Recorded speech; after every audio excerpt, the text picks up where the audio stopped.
নমস্কার বন্ধুরা, লক্ষ্মী কিচেনে আপনাদের সকলকে অনেক অনেক স্বাগত। আজকে এক ছুরি সবজি নিয়ে এসেছি। এই সবজি দিয়েই কিন্তু দারুণ রেসিপি করব। আপনারা প্রথম থেকে লাস্ট পর্যন্ত সম্পূর্ণ ভিডিওটা দেখবেন, খুব ভালো লাগে। তাহলে এই এক ছুরি সবজি দিয়ে কী কী রান্না করি আজকে আসুন।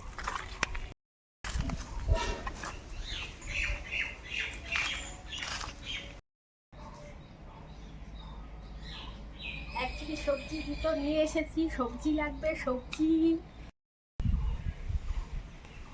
এবার সবজিগুলো কেটে নেব আর আপনাদেরকে বলে দিই আজকে আমি কী কী রান্না করব। আজকে আমি রান্না করব উচ্ছে দিয়ে আর কুমড়ো দিয়ে ভাজি। দারুণ লাগে খেতে উচ্ছে আর কুমড়ো ভাজি একসঙ্গে। আর করব পটল, আলু আর চিংড়ি দিয়ে বিয়ে বাড়ির মতো পটল চিংড়ি। গোল গোল করে উচ্ছেগুলো কেটে নেব।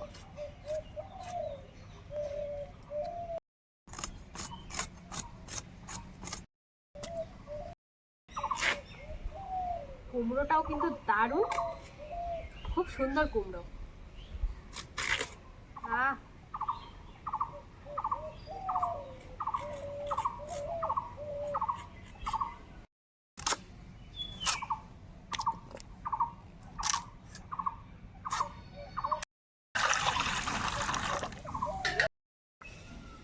পটল আর আলু কেটে নেব এবার। পটলগুলো খুব সুন্দর কচি কচি, যতগুলো পটল কাটলাম দারুণ কচি কচি।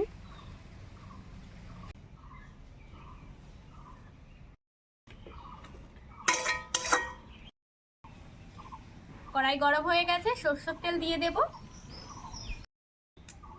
আলু ভেজে নেব। সামান্য একটু হলুদ আর লবণ দিয়ে আলুটা লাল লাল করে আগে ভেজে নেব।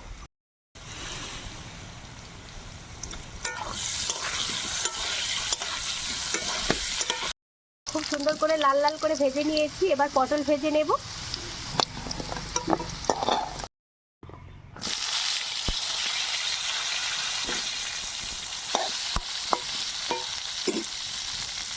পটলটা ভাজা হতে হতে আমি মশলাটা করে নেব। টমেটো, আদা, কাঁচা লঙ্কা, গোটা ধনে, গোটা জিরে, রসুন আর রয়েছে পেঁয়াজ, এগুলো একসঙ্গে সব বেটে নেব।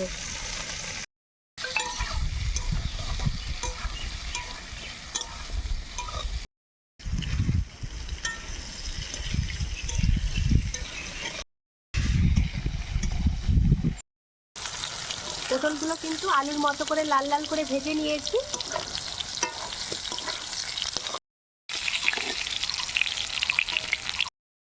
পটল ভাজার পরে কড়াইয়ে তেল রয়েছে, ওই তেলেই ফোড়ন দেব। গোটা জিরে দেব, হলুদ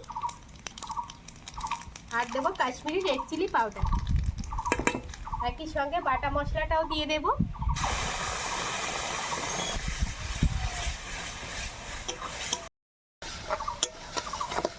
পরিমাণ মতো লবণ দিয়ে দেব, দিয়ে মশলাটা আগে খুব ভালো করে কষিয়ে নেব।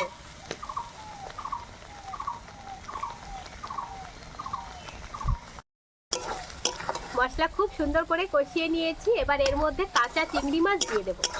আপনারা চাইলে এখানে চিংড়ি মাছটা আগে থেকে ভেজেও নিতে পারেন। কত চিংড়ি মাছ কাটার পরে একদমই অল্প হয়ে যায়, শোকলাই বেশি চিংড়ি মাছে। চিংড়ি মাছের সঙ্গে মশলাটা খুব ভালো করে আবারও কষিয়ে নিয়েছি। এবার ভেজে রাখা পটল আলু দিয়ে মশলার সঙ্গে আবারও কিছুক্ষণ ধরে কষিয়ে নেব।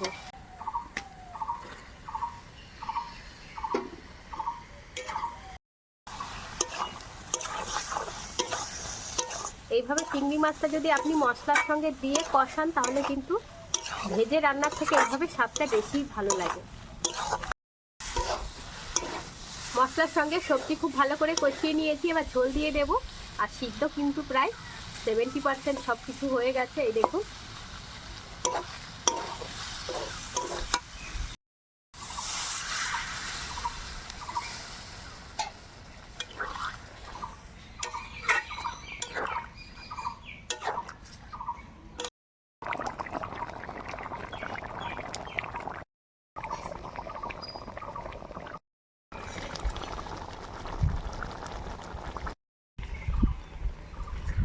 পটল চিংড়ি হয়ে গেছে, একদম গামাখা গামাখা হয়ে গেছে।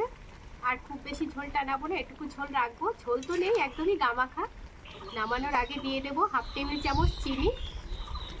চিনিটা দিলে কিন্তু স্বাদের ব্যালেন্সটা খুব ভালো হবে, খেতেও দারুণ লাগবে।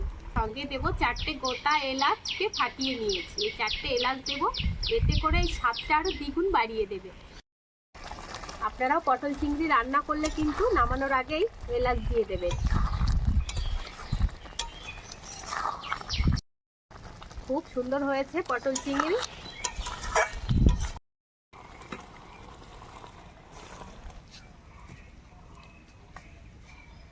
কড়াইয়ে আবারও সরষের তেল দিয়ে দেব। উচ্ছে আর কুমড়োটা এবার ভেজে নেব। ফোড়নে রাঁধুনি দেব, আপনারা চাইলে এটা দিতেও পারেন, না দিলেও অসুবিধা নেই। আর দিয়ে দেব কয়েকটা কাঁচা লঙ্কা চিরা তেলের উপর।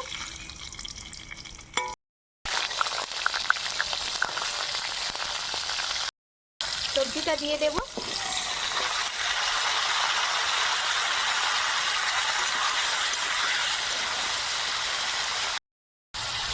হলুদ, লবণ,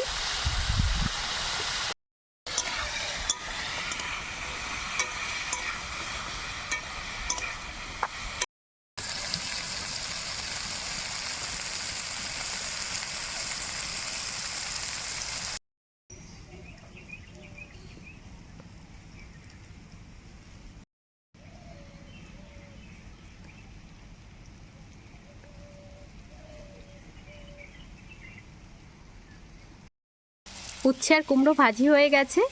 এই উচ্ছে আর কুমড়ো ভাজি কিন্তু গরম গরম ভাতে দারুণ লাগে খেতে। এক থালা ভাত কিন্তু আপনি এই দিয়েই খেয়ে নিতে পারবেন। আপনি বুঝতেই পারবেন না কখন আপনার থালার ভাত শেষ হয়ে গেছে। অবশ্যই এই গরমের দিনে একবার এইভাবে উচ্ছে আর কুমড়ো ভাজি করে খেয়ে দেখবেন। এবার এটা তুলে নেব। এই দেখুন ভাজিটা কিন্তু খুব সুন্দর করে ভেজে নিয়েছি, একদম লাল লাল করে।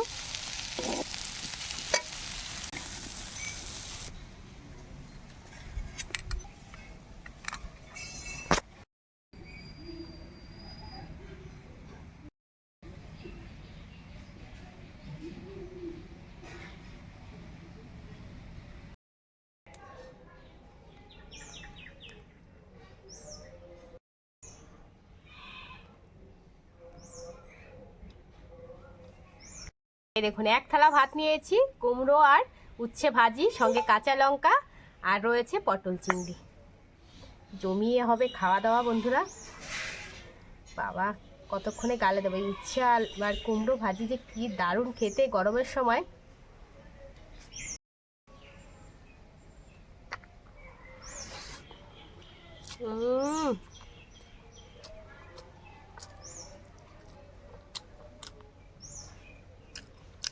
দারুণ।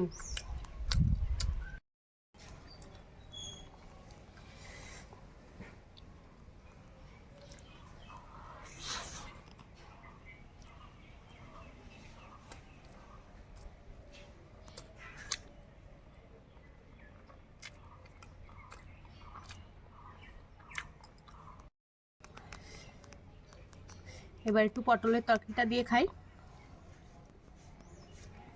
এত সুন্দর রান্না হয়েছে, আস্তে আস্তে খেতে হবে।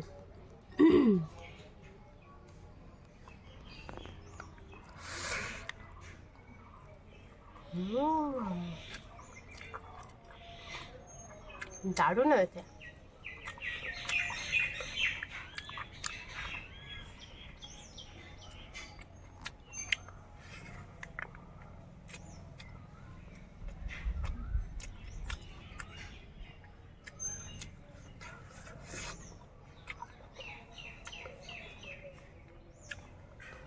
খুব সুন্দর হয়েছে।